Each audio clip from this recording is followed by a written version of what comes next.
ರಾಜ್ಯದಲ್ಲಿ ಕಾರ್ಮಿಕರ ಕೆಲಸದ ಅವಧಿ ವಿಸ್ತರಣೆ ಆಗುತ್ತಾ ಅನ್ನುವಂತಹ ಪ್ರಶ್ನೆ ಈ ವಿಷಯವಾಗಿ ಇನ್ನೂ ಕೂಡ ಚರ್ಚಾ ಹಂತದಲ್ಲಿದೆ. ಆ ನಂತರದಲ್ಲಿ ತೀರ್ಮಾನಕ್ಕೆ ಬರ್ತಾರೆ. ಇದು 9 ಅವರ್ ಏನಿದೆ ಅದನ್ನ 10 ಗಂಟೆಗಳ ಅವಧಿಗೆ ವಿಸ್ತರಣೆ ಮಾಡುವಂತಹ ಚಿಂತನೆ ತೆಲಂಗಾಣ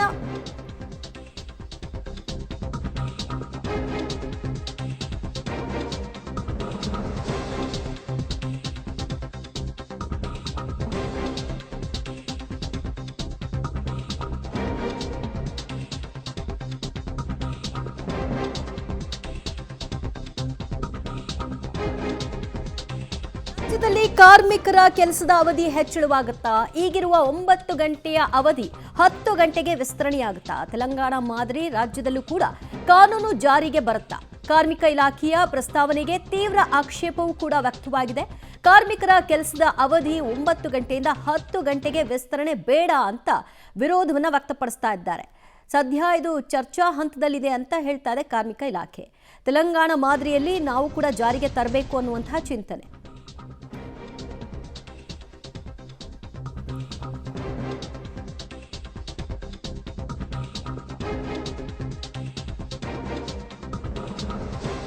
ಕಾರ್ಮಿಕರ ಕೆಲಸದ ಅವಧಿ ಹೆಚ್ಚಳಕ್ಕೆ ಬಗ್ಗೆ ಚಿಂತನೆಯನ್ನ ನಡೆಸಲಾಗ್ತಾ ಇದೆ.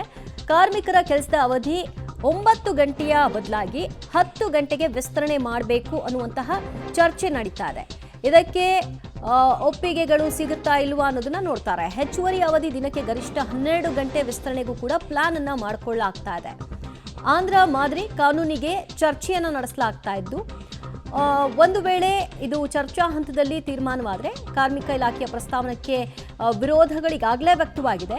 ಅದನ್ನೆಲ್ಲ ಶಮನ ಮಾಡೋ ಮೂಲಕವಾಗಿ ತೀರ್ಮಾನಕ್ಕೆ ಬರ್ತಾರಾ ಅಥವಾ ಯಾರ ವಿರೋಧವೂ ಇದ್ರೂ ಕೂಡ ನಾವು ಜಾರಿಗೆ ತರ್ತೀವಿ ಅಂತ ಹೇಳ್ತಾರಾ? ಇನ್ನು ಚರ್ಚಾ ಹಂತದಲ್ಲಿದೆ ಈ ಪ್ರಸ್ತಾವನೆ. 9 ಗಂಟೆಯ ಬದಲಾಗಿ 10 ಗಂಟೆಗೆ ವಿಸ್ತರಣೆ ಮಾಡಬೇಕು ಅನ್ನುವಂತಹ ವಿಚಾರವನ್ನ ಚರ್ಚೆಗೆ ಒಳಪಡಿಸಲಾಗಿದೆ. ಆರಂಭಿಕ ಹಂತದಲ್ಲೇ ತೀವ್ರ ವಿರೋಧ ವ್ಯಕ್ತವಾಗ್ತಾ ಇದೆ. ಯಾವುದೇ ಕಾರಣಕ್ಕೂ 9 ಗಂಟೆ ಬದಲಾಗಿ 10 ಗಂಟೆ ಹೆಚ್ಚಳ ಮಾಡೋದು ಬೇಡ ಅನ್ನುವಂತಹ ಆಕ್ಷೇಪವನ್ನು ಎತ್ತುತ್ತಾ ಇದ್ದಾರೆ ಕಾರ್ಮಿಕರು.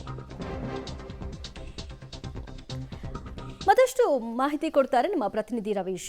ಈಗ ಆಂಧ್ರದಲ್ಲಿ ಇದು ಜಾರಿಗೆ ಬಂದಿದೆ. ಅಲ್ಲಿಯೂ ಕೂಡ ಇದರ ವಿಚಾರವಾಗಿ ವಿರೋಧ ವ್ಯಕ್ತವಾಗಿತ್ತು. ಬಟ್ ಜಾರಿ ಮಾಡಲೇಬೇಕು ಅನ್ನುವಂತಹ ರೀಸನ್ ಅಲ್ಲೇನಿತ್ತು, ಇಲ್ಲಿ ಇವ್ರು ಕೊಡ್ತಾ ಇರುವಂತಹ ರೀಸನ್ ಏನು? ದಿವ್ಯಾ, ಪ್ರಮುಖವಾಗಿರ್ತಕ್ಕಂಥದ್ದು ಸರ್ಕಾರದ ಮೂಲಗಳ ಪ್ರಕಾರ ಇನ್ನೂ ಕೂಡ ಇದು ಪ್ರಾಥಮಿಕ ಹಂತದಲ್ಲಿದೆ, ಚರ್ಚಾ ಹಂತದಲ್ಲಿದೆ. ಅಭಿಪ್ರಾಯಗಳನ್ನು ಪಡೆದೇ ರಾಜ್ಯ ಸರ್ಕಾರ ಮುಂದುವರಿಯುತ್ತೆ ಅಂತಲೂ ಕೂಡ ಸ್ಪಷ್ಟಪಡಿಸ್ತಾ ಇದ್ದಾರೆ. ಹಾಗಾಗಿ ಅದರ ಮೊದಲ ಹಂತವಾಗಿ ಎಲ್ಲ ಒಂದು ಕಡೆ ಕಾರ್ಮಿಕ ಸಂಘಟನೆಗಳ ಒಂದು ಮುಖಂಡರುಗಳನ್ನು ಸಭೆ ಜೊತೆಗೆ ಅದಕ್ಕೆ ಸಂಬಂಧಪಟ್ಟಂತಹ ಒಂದು ಕಾರ್ಮಿಕ ಮಾಲೀಕರಾಗಿರ್ಬೋದು, ಜೊತೆಗೆ ಬೇರೆ ಬೇರೆ ಕಂಪನಿಗಳು, ಹೋಟೆಲ್ಗಳು, ಈ ಎಲ್ಲ ಮಾಲೀಕರ ಸಭೆಯನ್ನು ಕೂಡ ಇವತ್ತು ಕರೆದಿರ್ತಕ್ಕಂಥದ್ದು. ಸಭೆಯಲ್ಲಿ ಪ್ರಮುಖವಾಗಿ ರಾಜ್ಯ ಸರ್ಕಾರ ಏನು 9 ಗಂಟೆ ಈಗಿರ್ತಕ್ಕಂಥದ್ದು ಜೊತೆಗೆ ಓಟಿ 10 ಗಂಟೆ ಮೀರಬಾರದು ಅಂತಲೂ ಕೂಡ ಈಗಿರ್ತಕ್ಕಂಥ ನಿಯಮಾವಳಿಗಳ ಪ್ರಕಾರ ಇದೆ. ಅಂದರೆ ಕರ್ನಾಟಕ ಅಂಗಡಿಗಳು ಮತ್ತು ವಾಣಿಜ್ಯ ಸಂಸ್ಥೆಗಳ ಕಾಯ್ದೆ 1961 ಸೆಕ್ಷನ್ 7ರ ಪ್ರಕಾರ 10 ಗಂಟೆ ಓಟಿ ಮೀರಬಾರ್ದು, ಜೊತೆಗೆ ಈ ಕೆಲಸದ ಅವಧಿ 9 ಗಂಟೆ ಮೀರಬಾರ್ದು ಅಂತ ಇದೆ. ಆದರೆ ಈಗ ಅದನ್ನು 10 ಗಂಟೆಗೆ ಹೆಚ್ಚಳ ಮಾಡೋದಕ್ಕೆ ರಾಜ್ಯ ಸರ್ಕಾರ ಚಿಂತನೆಯನ್ನು ನಡೆಸ್ತಾ ಇದೆ. ಅಂದರೆ ಕೇಂದ್ರ ಸರ್ಕಾರ ಕಾನೂನಿನಲ್ಲಿ ಅದಕ್ಕೆ ಅವಕಾಶವನ್ನು ಕೂಡ ಕೊಟ್ಟಿದೆ. ಈಗಾಗಲೇ 3-4 ರಾಜ್ಯಗಳು ಅಂದರೆ ಛತ್ತೀಸ್ಗಢ, ಗುಜರಾತ್, ಮಹಾರಾಷ್ಟ್ರ, ಉತ್ತರ ಪ್ರದೇಶ ಮತ್ತು ಉತ್ತರಾಖಂಡಗಳಲ್ಲಿ ಈಗಾಗಲೇ ಈ ಒಂದು ಕಾನೂನನ್ನು ಜಾರಿಗೆ ತಂದಿದ್ದಾರೆ. ಹಾಗಾಗಿ ಕರ್ನಾಟಕದಲ್ಲೂ ತರಬೇಕು ಅನ್ನೋದ್ರ ಬಗ್ಗೆ ಕೂಡ ಈಗಾಗಲೇ ಚರ್ಚೆ ಇದೆ ಅಂತ ಕೂಡ ರಾಜ್ಯ ಸರ್ಕಾರ ಹೇಳ್ತಾ ಇರ್ತಕ್ಕಂಥದ್ದು. ಹಾಗಾಗಿ ಈಗ ಓಟಿ ಇರ್ತಕ್ಕಂಥದ್ದು ಗರಿಷ್ಠ ಮಿತಿ 3 ತಿಂಗಳಲ್ಲಿ 50 ಗಂಟೆಗಳ ಕಾಲ ಅಂತ ಇದೆ.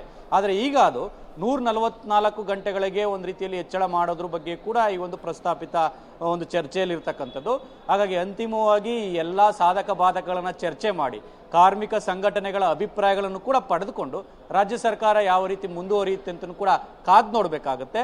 ಹಾಗಾಗಿ ಚರ್ಚಾ ಹಂತದಲ್ಲಿರ್ತಕ್ಕಂಥ ಇದನ್ನ ಎಷ್ಟರ ಬೇಗ ಒಂದು ರೀತಿಯಲ್ಲಿ ಕಾನೂನಿನ ಸ್ವರೂಪವನ್ನು ತರೋದಕ್ಕೆ ಹೊರಡುತ್ತೆ ಅನ್ನೋದು ಕೂಡ ಕಾದು ನೋಡಬೇಕು. ದಿವ್ಯಾ, ಥ್ಯಾಂಕ್ ಯು ರವೀಶ್ ನಿಮ್ಮೆಲ್ಲ ಮಾಹಿತಿಗೆ. ಓಕೆ, ಸದ್ಯ ರಾಜ್ಯ ಸರ್ಕಾರ ಇದು ಚರ್ಚೆಗೆ ಒಳಪಡಿಸಿದೆ.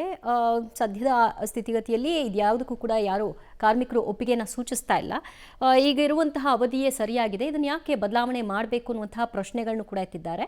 ಇದಕ್ಕೆ ಕಾರ್ಮಿಕ ಇಲಾಖೆ ಯಾವ ರೀತಿಯಾಗಿ ಸಮರ್ಪಕ ಉತ್ತರವನ್ನು ಕೊಡುತ್ತೆ ಮತ್ತು ಇದನ್ನು ಹೇಗೆ ಹೆಚ್ಚಳ ಮಾಡುತ್ತೆ ಅನ್ನೋದನ್ನು ಕಾದು ನೋಡಬೇಕಾಗಿದೆ. 9 ಗಂಟೆಯ ಬದಲಾಗಿ 10 ಗಂಟೆ ಓವರ್ ಟೈಮ್ ಏನಿದೆ ಅದನ್ನು 12 ಗಂಟೆಗೆ ವಿಸ್ತರಣೆ ಮಾಡೋದಕ್ಕೆ ಮುಂದಾಗಿದ್ದಾರೆ.